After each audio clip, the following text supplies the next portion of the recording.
Is it permissible for a Muslim to put his savings in an interest or riba-bearing account or bank for safety purposes if he or she pays the interest that he earns out in charity? Most of the scholars, they say that if under compulsion, especially if you're a non-Muslim country and for safety reason, you can keep your money in the interest-based conventional bank, but whatever interest you get, you have to give in charity without seeking the reward of Allah, because it's haram. Most of the scholars say that, but I personally, I disagree with them. That's my view. I agree more with the view of Shaykh Utaymi. He says that even this is prohibited, because the Quran does not say do not use interest. If the Quran would have said do not utilize, do not use interest, then the verdict was right. The Quran said don't involve in riba. Don't take, don't give. So if you have to give in charity, first you have to take from the bank. So I disagree with that. If you have to stop the system of riba, you have to totally ban this system. We can't say they'll put for safety and then I'll take the money and give on charity. Indirectly, you're encouraging them.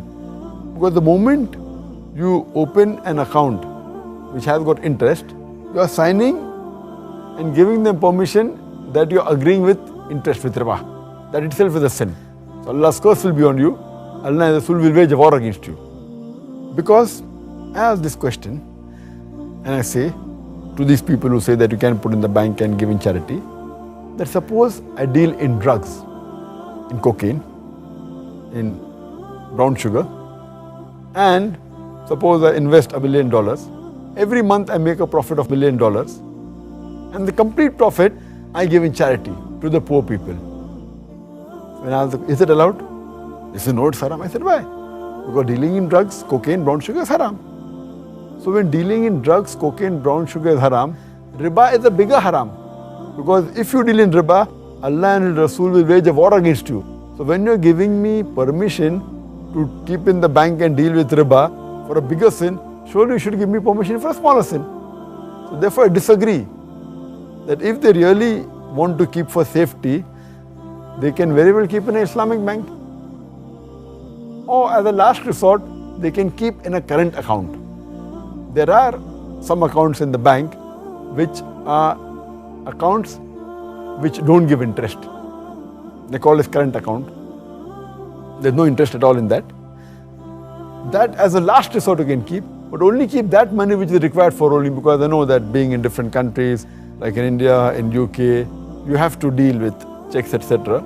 So if you're a businessman, keep only that much amount which is required for rolling. Otherwise you can invest it in property, in real estate, in stocks, whatever it is. And the least if you want for security, you can take a locker and keep hard cash in the bank. I know it's foolish, but yet it is better than involving in riba. At least you'll be safe from Allah and His Rasul. Otherwise they'll wage a war against you. As a last resort, if you really want only security, take a locker which will cost just a few hundred rupees a month or a couple of thousand rupees a year and a few pounds if you go to UK. Take that locker, keep your money hard cash.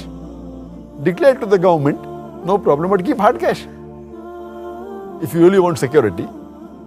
But taking riba and even giving in charity because they're encouraging the system of riba, I consider that to be haram.